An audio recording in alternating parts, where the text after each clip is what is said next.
Массовые проверки столичных автолюбителей прошли в Якутске. Причина банальна. В городе растет число дорожно-транспортных происшествий. Сотрудники ГАИ останавливали любые подозрительные машины. Инспекторы искали пьяных, нарушающих правила перевозки детей и злоупотребляющих тонировкой. Рассказывает Виталий Абрамов. И снова наши закатанные в круг друзья.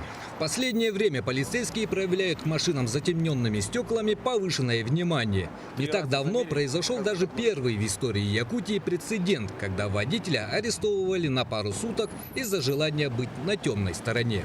В этот раз находились как и добросовестные автомобилисты, согласные со своим нарушением, и на месте же избавлялись от пленок. Ту сторону сорвали уже, да?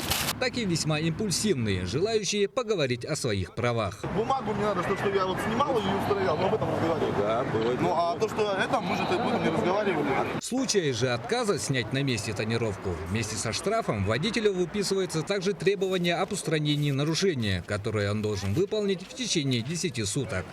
Если же по истечению этого срока автовладелец вновь попадется с аналогичным нарушением, то ему грозит уже до 15 суток ареста.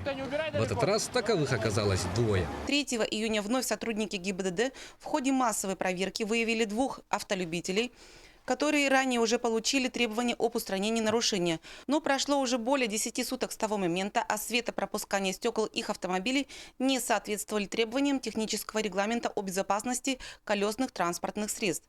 Дальнейшую их участь решит судья. Таким образом, только за один день было проверено около 60 автомобилей, в результате чего выявлено 29 нарушений ПДД, 12 из которых связаны с правилами применения тонировки. Виталий Абрамов, Василий Слепцов, НВК «Саха», Якутск.